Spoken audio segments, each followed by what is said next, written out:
Petrushka. The bells were ringing out all over Moscow. A mighty pealing chorus echoed far across the city. It was Shrove Tuesday, the day of the great carnival.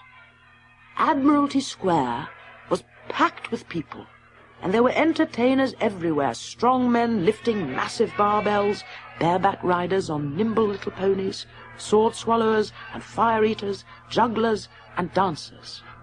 Most popular of all was a brightly coloured tent where a showman was introducing his puppet show. The show you're about to witness, ladies and gentlemen, is a spectacle unmatched in all the Russias, declared the showman, his black eyes glinting beneath his fur hat. The puppets you will see today are quite unlike any you have ever seen. They will come alive before your very eyes. With a flourish, the showman flicked aside the curtain to reveal 3 magnificent puppets: the Moor, a dashing Moroccan prince, the princess, a delicate ballerina, and Petrushka, a wicked-looking sailor. "They're not alive!" came a hoarse shout from the back of the crowd, where a fat merchant was winking at 2 gypsy girls. "Tell us another one, eh?" But with a withering glance, the showman pulled from his deep pocket a tiny silver flute and touched each puppet in turn upon the shoulder.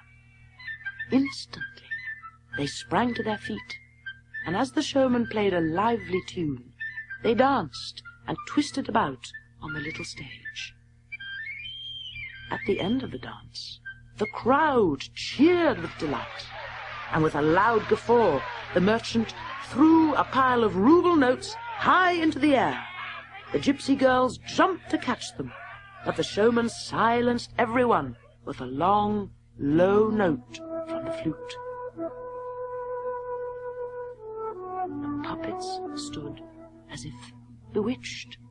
Then the showman began playing a slow, mysterious tune, and the Moor stood proudly at one side of the stage, his hands on his hips. The princess stood in the centre, smiling radiantly, and Petrushka fell to his knees, as if pleading with her. "The ugly sailor Petrushka loves the princess," said the showman, "but she rejects him." The ballerina turned to the Moor and took his arm.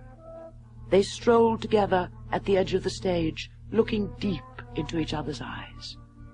Then Petrushka, snarling like a tiger, pulled out a cudgel and ran across the stage.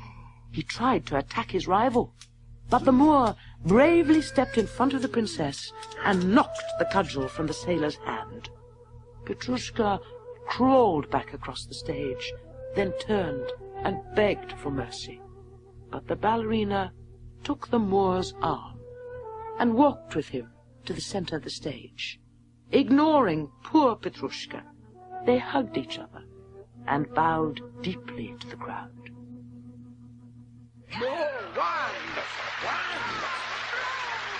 Thus the Moor marries the princess, and the sailor becomes their servant, boomed the showman, and he swept the curtain back across the stage. "The last show will be at 4 o'clock. Then he walked through the crowd, collecting coins in his fur hat. The showman sat down on a bench behind the theatre and counted his money. It had been a good day, all right. 5 shows already, and plenty of coins in the hat. He gave a deep, throaty chuckle and closed his eyes for a nap. But behind the curtain, in their dressing rooms, the puppets were stirring. Petrushka, the ugly sailor, was in tears. "How I hate that showman," he cried. "Why did he make me so ugly and the princess so beautiful?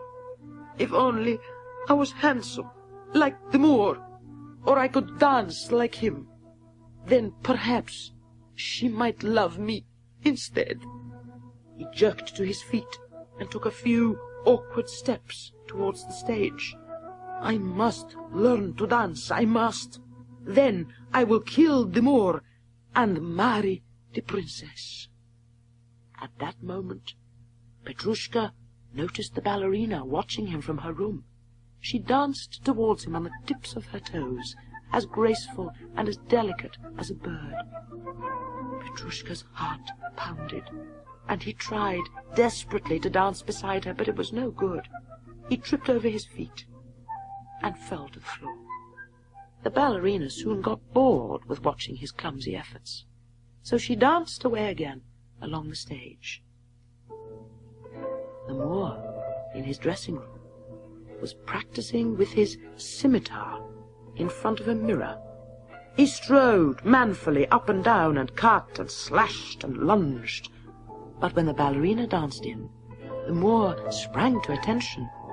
He clapped merrily and stamped his feet as she glided towards him. Then they spun around together in a wild Eastern dance. Suddenly, Petrushka burst in.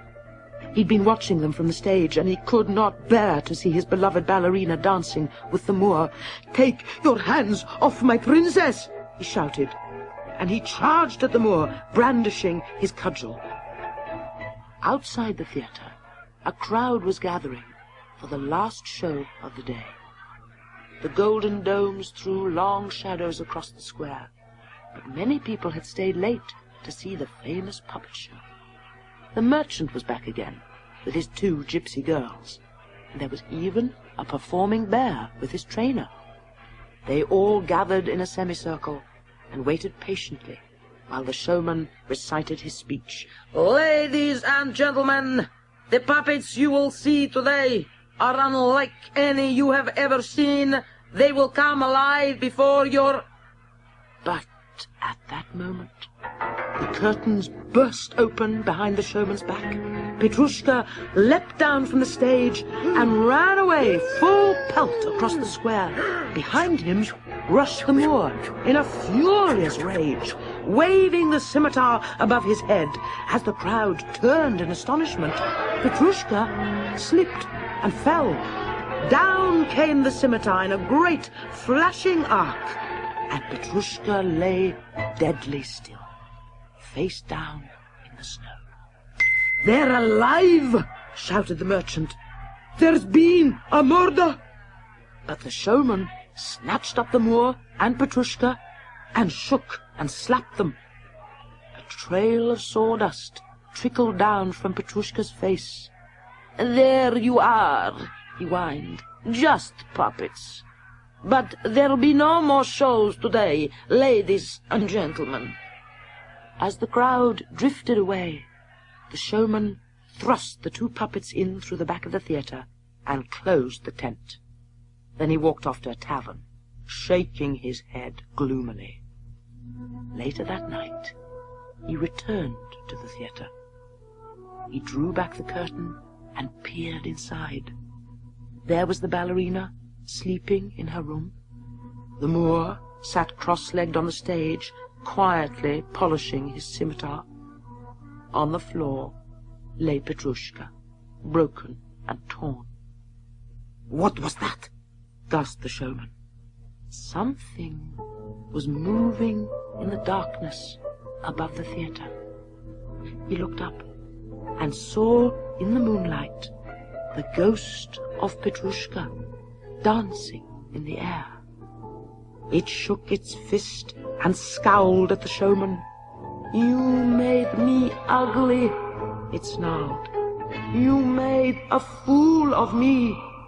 But now it's my turn. I'm free of the body you made for me. Now I can dance as well as anyone. Watch me. My love for the ballerina has made my spirit delicate and free. But my ugliness will haunt you for the rest of your days." And his laughter echoed in the frosty air.